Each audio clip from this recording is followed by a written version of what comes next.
Will there be a blackout in Moscow and St. Petersburg? What should we expect from Tomahawk missiles? What will happen to Russia's economy? Strikes on the thread, on processing plants, on CHP plants, aviation and railway collapses. We'll discuss the economy, which is heading into the abyss, with renowned top economist Igor Lipsits.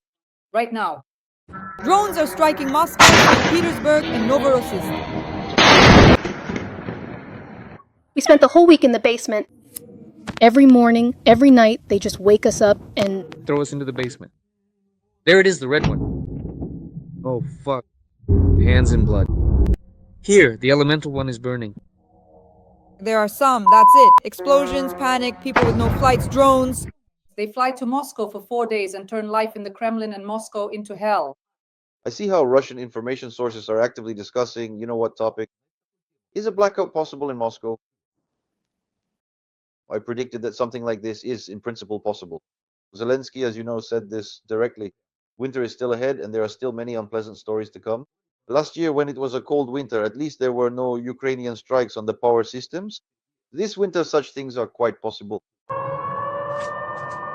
wow, the power's just out once again.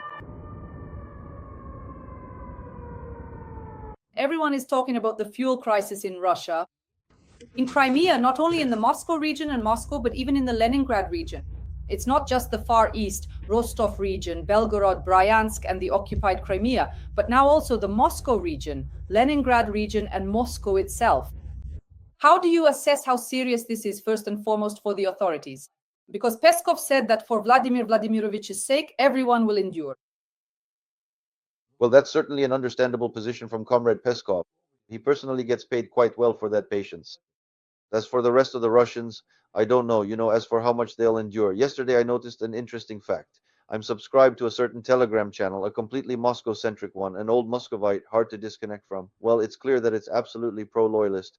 And suddenly, this absolutely pro-loyalist Moscow channel starts publishing information about how gasoline prices in Moscow have been rising over the past 2 weeks. Well, basically, as they say, you have to stay relevant for your audience somehow. You have to take the mood into account. And the mood, you see, has started to sour even in especially wealthy Moscow because gasoline keeps getting more expensive. And so, in order not to lose their audience, even a super pro-loyalist channel has to report that even in Moscow, gasoline prices have been steadily rising for 2 weeks. There's no shortage yet. But when they start talking about a shortage, I'll be happy to read about that too. So, of course, the situation is becoming unpleasant because people are used to the idea that at least if there's one thing Russia will never run out of, it's gasoline. The country is a great energy power after all, as Putin once said, and everyone has long since come to terms with the fact that this isn't true at all. But with gasoline, everything seemed fine. We even export gasoline. Now, the situation is such that Russia has stopped exporting gasoline and has lost that income, yes. Moreover, it has started importing gasoline, spending money in foreign currency to bring in gasoline to cover the shortage. So, of course, the situation is becoming unpleasant, even alarming. The main thing is there's no reason to believe that all this will stop, because why would the Ukrainian side suddenly stop striking oil refineries? There's no reason to expect that to happen. Moreover, we understand that the capability for these strikes will only increase since both sides are developing their technical means of warfare and the war is becoming more and more intense. Now, it's not just along the front line, it's happening across the entire territory, and Russia was not prepared for this. That is, their initial desire, of course, was to confine the whole situation with Ukraine to some kind of local conflict abroad, which had nothing to do with the main population of the country. They live their wonderful lives somewhere, while somewhere else our boys are killing Ukrainians, but that has nothing to do with us. But now it turns out that it does affect you, and directly, you can't even fill up your car, so how is that possible? Putin promised a new dawn, but now there's a problem with gasoline. So this is ultimately an unpleasant situation. And it somehow destroys the rosy image of the president as the guardian of your interests. That's how I see the situation. Igor Vladimirovich, just yesterday we attacked the largest oil storage facility, the oil terminal in occupied Crimea, and everyone wrote that the situation has become even more dire. The local Gauleiters have stated that there will be massive problems with gasoline. When you talk to economists, like I do with others, they tell me, Dasha, well, that's just the local population, it's just the people. For Putin, this doesn't matter at all. It means nothing to him. For him, the main thing is everything for the war, military supplies. And believe me, Dasha, in Moscow and St. Petersburg, everything with gasoline will be just fine. If the regions suffer, well, Moscow and St. Petersburg will feel comfortable and at ease. So what do you think? Will it really be like that? Well, in some ways, I completely agree with her, with my colleagues, because of course, Putin doesn't care at all about how people live in Crimea, just as he doesn't care about how people live in the Leningrad region or in Oriol or Kursk. That's absolutely true. He absolutely doesn't want to pay any attention to that. But on the other hand, after all, the country consists not only of the president and his inner circle, but also of the people. And above the people, there are certain officials, certain security agencies. They are all also immersed in this everyday life. If everyday life becomes unpleasant, then it becomes unclear why one should remain so loyal to the leader. You see, the thing is, since I'm an old person, I remember well how this process of decay unfolded in the USSR. There too, the top officials were convinced that everything was going wonderfully for them. And for them personally, everything really was wonderful. There were Kremlin cafeterias, Kremlin hospitals, Kremlin clinics, excellent Kremlin sanatoriums. I remember how I was already in the times of Ukraine at Brezhnev's Daka in Crimea, so they really did have everything just fine. But at the grassroots level, when people suddenly realized that life in the Soviet Union was miserable, and when people appeared who suggested breaking up the Soviet Union, no one really argued with them. Everyone somehow cheerfully agreed because people were so tired of living this dreary, hopeless life that in the end the collapse of the country no longer seemed like a catastrophe. I think Russia is following the same path. That is, it's as if grassroots patience, the grassroots willingness to endure and suffer for the sake of a united homeland being a united homeland, all of that is gradually being depleted. Winter is still ahead, and there are still many unpleasant events to come. Agree, last year, when there was a cold winter, at least there were no Ukrainian strikes on the energy systems. This winter, such things are quite possible. Now I see that Russian information sources are actively discussing, you know what topic? Could there be a blackout in Moscow? I predicted that something like this is in principle possible. Zelensky, as you know, said this directly. Now, all these energy specialists, so called experts, they're all saying, no, our backup system is so good. A blackout in Moscow just can't happen. I don't know. I don't know. I've already lived through one blackout in Moscow, and I understand just how low the level of competence has become among people in Russia now that they could, as they say, mess everything up, make it happen, and organize it all out of nowhere. As they say, Russia has no greater enemy than its own people. So ahead of us is winter with man-made accidents and possibly military ones as well. Of course, this will be very exhausting for the people who have already been living in a state of war for almost 4 years with no end in sight, no understanding of why this war is being fought, and absolutely no benefit in it for Russians. Igor Vladimirovich, you brought up an important topic, blackouts. Indeed, there is a blackout in Belgorod, and it's actually a permanent one. For the last 4 days, I don't know if this is somehow tied to Putin's birthday, but Belgorod is being attacked, specifically the power plant, the Belgorod region. There are more than 20 settlements without electricity, without water, without windows. The Bryansk power plant was also hit. And in the Bryansk region as well, a huge number of settlements are without electricity. And just yesterday, I was talking to military analysts and I asked them, what if there's a blackout in Moscow? They told me that Moscow would have a harder time coping with blackouts than Kiev. I'm curious, Igor Vladimirovich, what exactly are the difficulties? Because it's a multi-million city, much larger, and for it, this would be a problem. How can you, I don't know, analyze what would happen to Moscow in the event of a blackout? And how serious of a blow would that be? Well, it would be enormous because, first of all, you have to understand that Moscow is a vast territorial entity, right? It takes about an hour just to drive across it. The problems start immediately as soon as the power goes out. The metro shuts down, and without it, it's simply impossible for the huge number of people to get around Moscow. Electric public transport shuts down, right? And that means there's a problem with all the traffic lights. And as soon as that happens, accidents start to occur, as you can imagine. In Moscow, people drive quite aggressively.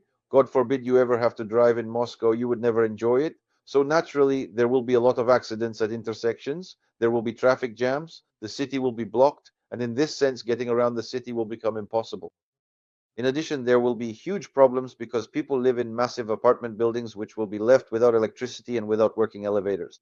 People will be trapped in these huge buildings and will hardly be able to get out because, elderly people on the 22nd floor can't really go up or down. That's why for Moscow, of course, this is a terrifying scenario, which is why Russian experts insist so strongly that a blackout in Moscow is impossible.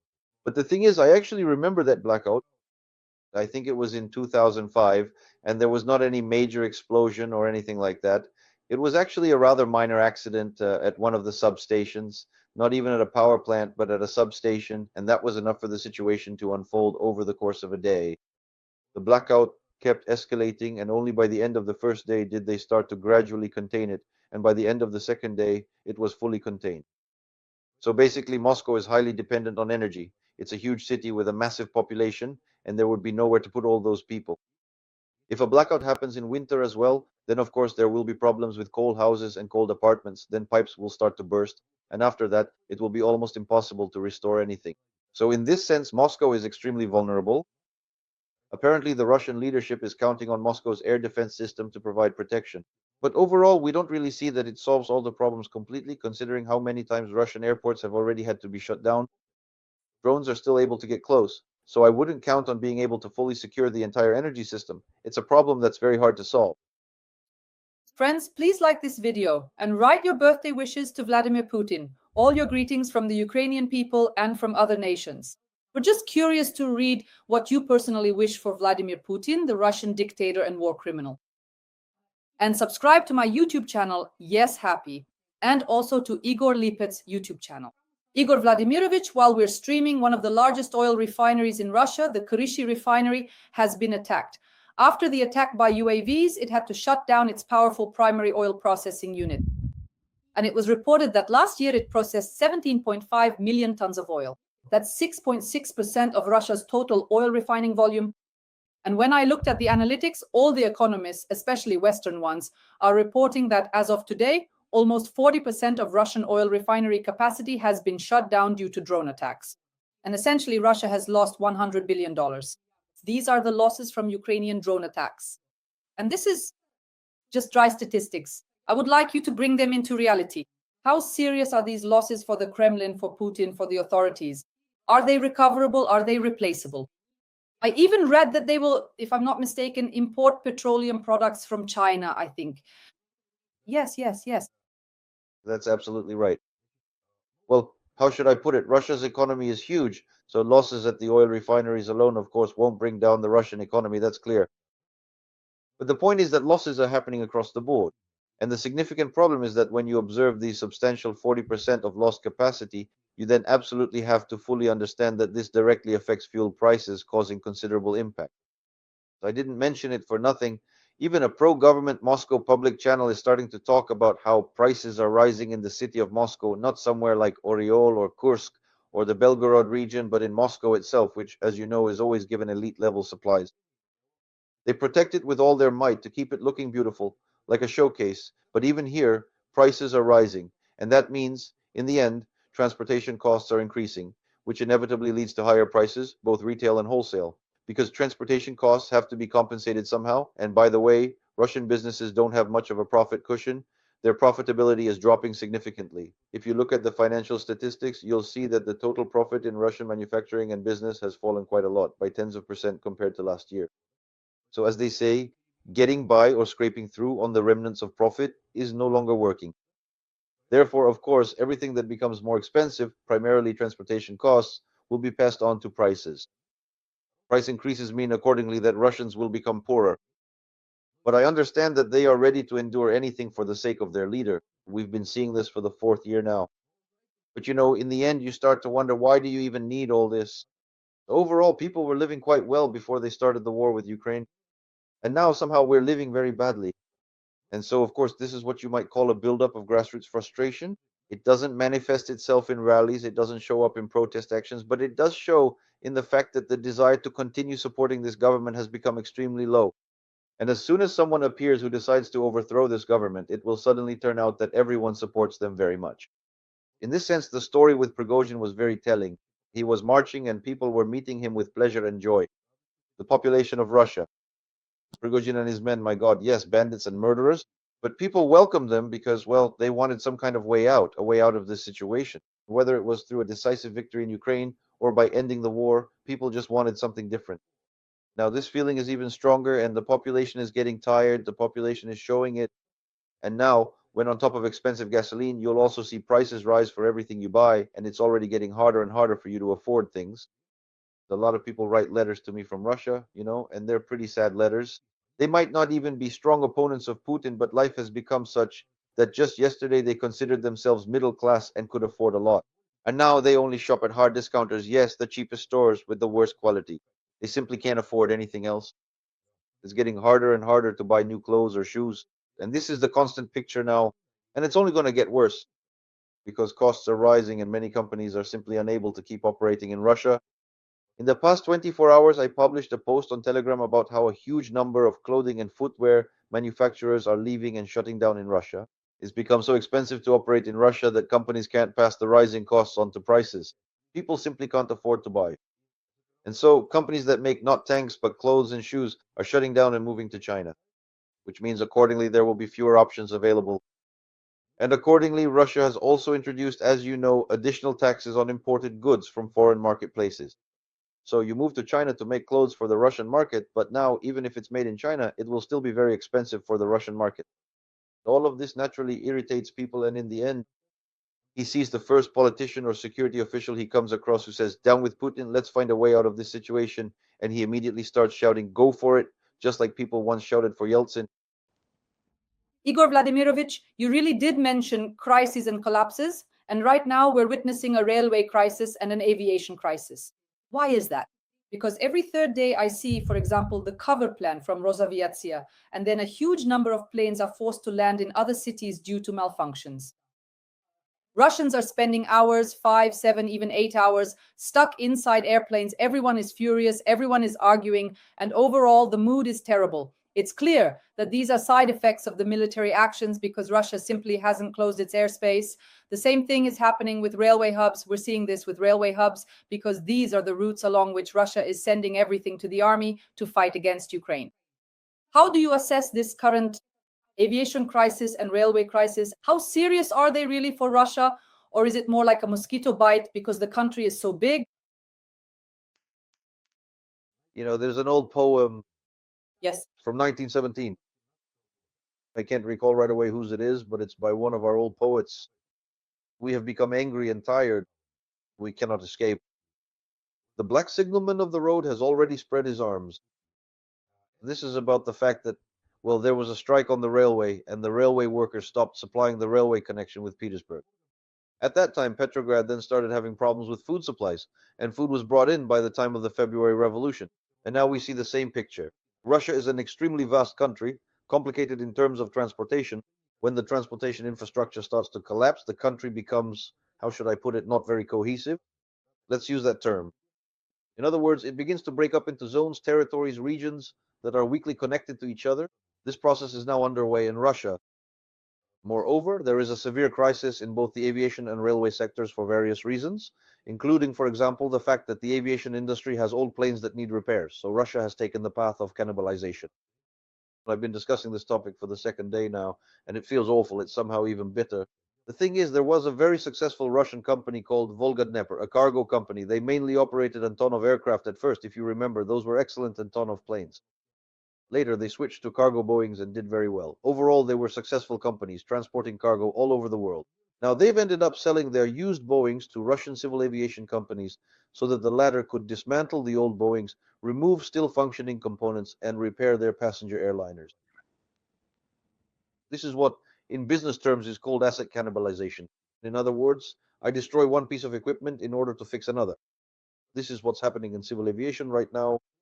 They tried to get out of this mess. There was a rather amusing attempt to make a deal with African countries, I think with Algeria, so that Algeria would repair Russian Boeings. As far as I know, Algeria refused.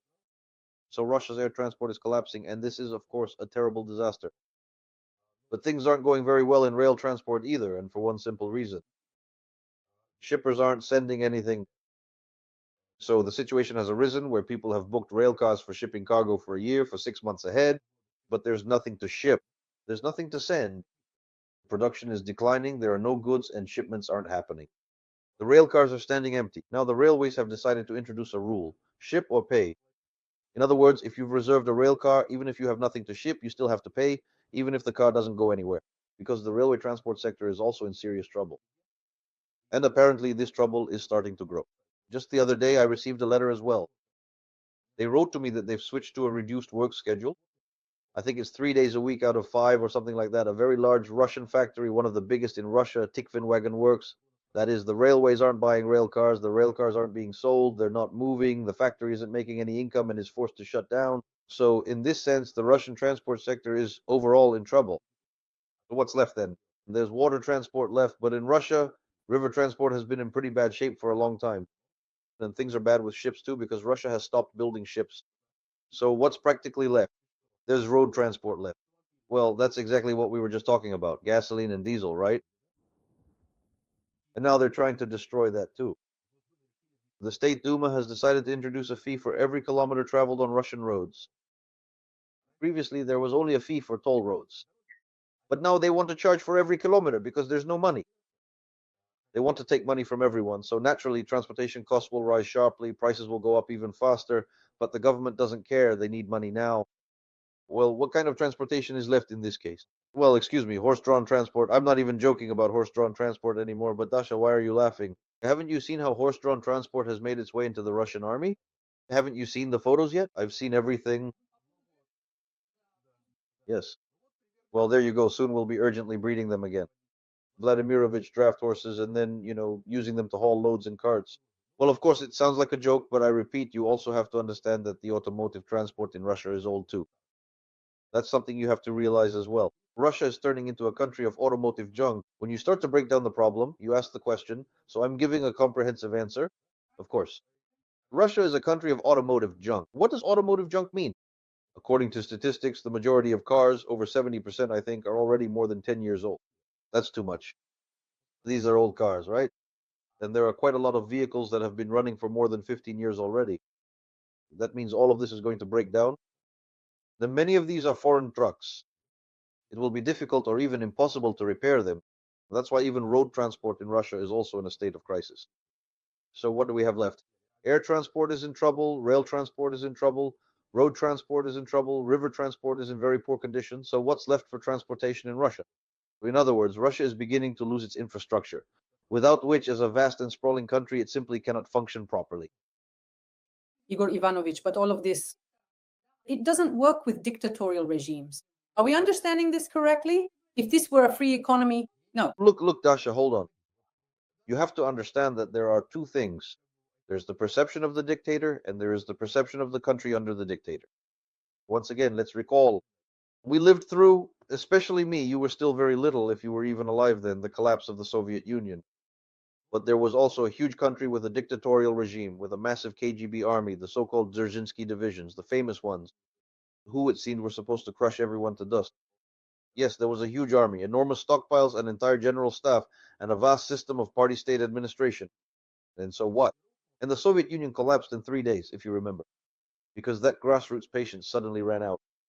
And anyone who offered an alternative to the dictatorship suddenly became in high demand.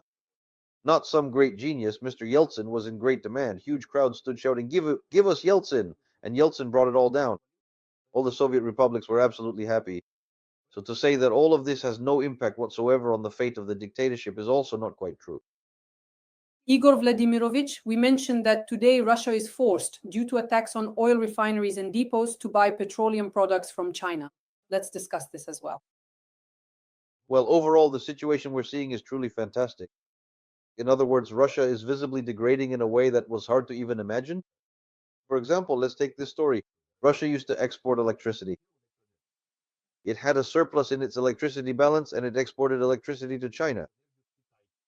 And now the situation is such that the entire Far East is experiencing an energy deficit. No one knows what to do about it, and Russia will be importing electricity from China. Previously, Russia was a major exporter not only of oil but also of petroleum products. But now it plans to import them from China because it doesn't have its own.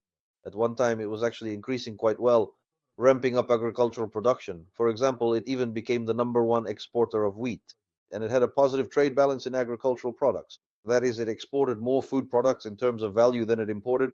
Now, even that has changed. Already now, food imports to Russia cost more than its exports. And imports continue to grow. And now I see how Russians were shocked by the fact that Russia has sharply increased its purchases of buffalo meat from India. Well, there's no meat in Russia. Crop production is so-so, but livestock farming has always been poor and remains weak. And now Russia will be importing buffalo meat from India, and the volume is rising sharply. There's simply no meat in the stores. There's a reduction in pork supply, and there are problems with poultry as well. As for beef, well, even something like buffalo meat, yes, there are problems too, so they have to import it from India. This is what's happening in the fourth year of the war. Igor Ilyich, last week we spoke with Gennady Vladimirovich, and he gave a rather pessimistic forecast, very much so in terms of the Russian economy being able to wage war for a very long time, and that Putin still has plenty of resources. He even gave me a figure that at the Valdai Forum, Putin publicly stated that he is spending either 7 or 9% of GDP on the war. Gennady Gudkov said that this figure is understated, that they are actually spending more. But he said, and I quote, that if you look at history, many other countries that have engaged in military actions have spent as much as 30% of their GDP on military operations. And now he asks me a question. He says, Dasha, how long do you think Putin can keep spending 9 or a little more percent of GDP on the war? For a very long time. And of course, Gennady Vladimirovich went on to say that today Russia is receiving a huge amount of money from China and India because it sells them oil. And that's why Russia will be able to wage its war of aggression for a very long time. And if we don't bring down global oil prices, which he said would require regime change in Venezuela and regime change in Iran, then unfortunately, this war will go on for a very, very long time. I would like you, first and foremost, as an economist, to reflect on this. Well, in general, there is some truth to this, but I wouldn't be as pessimistic as he is for one reason. There is a great philosophical lore about the transition from quantity to quality, and that's why any extrapolation is always in fact false. It doesn't account for such a transition and makes it seem as if things can go on like this forever. Let's go back once again to the Soviet Union. The Soviet Union was an incomparably more powerful economy than the economy of the Russian Federation. Don't forget that at the height of its power, the entire Eastern Europe was under the Soviet Union and obediently worked for it. Don't forget about that, okay? From the GDR to Poland, everyone, including the Czechs, worked for the Soviet economy and their products were sold there. All of Central Asia provided labor for the Russian economy. In this sense, it was a much more powerful economy, capable of producing absolutely everything. Nevertheless, it collapsed because it had rotted from within. It had rotted. And of course, the Soviet leadership didn't understand this, even though we, the Russian, then still Soviet economists, warned them about it. We wrote detailed reports explaining where the zones of decay were, and in every industry there were zones of decay. We wrote about this all the time. The country's leadership just waved us off. Well, their attitude was basically, oh, come on, guys, the economy is so big, so robust that nothing can happen to it. We can keep up the arms race. And as you remember, they got involved in the Star Wars arms race with the US, and don't forget, they also got entangled in the war in Afghanistan. And it seemed that the Soviet economy would withstand all of this, and that both Brezhnev's and post Brezhnev successors would still be able to govern as before. As you know, none of that came true. By the time of Gorbachev, the country was completely bare, surviving only on loans that were eagerly given to Gorbachev, and by 1991 it had completely rotted away, collapsed. That's why Russia is following exactly the same path, and its situation is the same. Let me just draw your attention, Dasha, to a very interesting document this year, which was sent to the Russian government, not by me, thank God, but by the Central Bank of Russia, which reminded everyone that when the price of oil falls, the country falls as well. They wrote, guys, remember that when the price of oil was low for a long time, and it was low for quite a while, about 18 years, from 1980 to 1998, the price stayed low. And as a result of this 18-year period, the Soviet Union completely collapsed. And by the way, so did the entire socialist bloc. And the 1990s were extremely difficult years for Russia itself. And it wasn't until the price of oil started to rise at the end of 1998, Russia was in a deep slump and couldn't get out of it. In the 1990s, it lost half of its GDP, life was extremely hard, the entire defense industry collapsed, and there were almost no opportunities at all. So, this logic that Putin can wage war just because only 8% of the population was living on 30 rubles doesn't really hold up. The thing is, when you compare the Russian and US economies, as Gudkov did, it's not really a fair comparison. These are completely different economies. After all, the US economy was made up of fairly well organized private companies. And the Russian economy is made up mostly of state owned companies that are poorly organized. So you can't really compare the two. In other words, the margin of safety isn't that big. It exists, but it's running out. Yes, and of course, it depends heavily on the price of oil. Russia is a country that survives only on oil, lives only off oil. The state is sustained solely by oil revenues. Everything else is almost irrelevant. I understand. I know it's frustrating, but taxes from Russians don't make a very big contribution. In some cities, it might be a significant contribution, but overall, regional budgets in Russia are usually running deficits and are supported by handouts from the federal budget. So, in the country as a whole, almost everything depends on oil revenues, not just from exported oil, but also from what's produced and used domestically. In peacetime, we calculated that it was somewhere over 60%, sometimes up to 70. Both the state's revenues and Russia's gross product as a whole are generated by the oil and gas sector. You shouldn't look at the figure of 22% of the budget's revenues coming from oil and gas. That number is fake, it's misleading. I can explain why, but in general, trust me, it's not accurate. It's pure deception, a purely political game. So Russia basically lives off oil, therefore a drop in oil exports and a decline in revenues is essentially the critical disaster that destroys all of Russia and leads to the country's demise. Overall, not just some financial problems. These revenues will fall, the price is dropping. And note that a rather piquant situation has already arisen. OPEC offered Russia the opportunity to increase oil production by more than Russia can actually deliver. In other words, Russia's oil industry is now so poor and worn out that it can't even achieve the production increase that OPEC is willing to approve for it. It can't increase production. And the price of oil is falling because with that increase in production volumes, the price will drop. Of course, it won't fall to 40. I don't think that will happen, but it will be quite low. And overall, this will be a big problem for Russia. And the Russian government has already realized this. They have just presented a new draft budget which stipulates that each year the cutoff price used to calculate revenues will decrease by $1 down to 55 by 2030. So it's quite clear that the overall outlook for the global oil market is that there definitely won't be a significant or major price surge in the near future, but a noticeable decline in prices is certainly a distinct possibility. I agree with Gudok that everything depends on two countries. To a large extent, but not entirely. Let me explain why. First of all, the oil doesn't necessarily have to come from Venezuela. What needs to happen is for Maduro's regime to collapse. It's not that complicated. In fact, if you look at it realistically, Venezuela's oil exports have already recovered. Not in full volume, but tankers from Venezuela to the US have already started sailing because basically Trump allowed American oil companies to resume production and export of oil from Venezuela. It's written there in a very clever way. It's allowed as long as the revenues from this export don't go to Maduro's regime. Well, something like that. Well, you see, it's pure political game playing, just an excuse, as they say in Russia. So in reality, Venezuela is already gradually returning to the oil market. As for Iran, I don't know what the situation will be. We'll have to see. India, for example, really wants Iran to be allowed to export, and then they're willing to give up Russian oil. Then sales to India account for more than 30% of Russian exports. So there could be all sorts of scenarios here. But where I disagree with Gudok is that he only sees two players, while I see more. There's Guyana on the oil market. Just so you understand, Russia is currently exporting, I think, about 4.5 million barrels of oil per day to the world.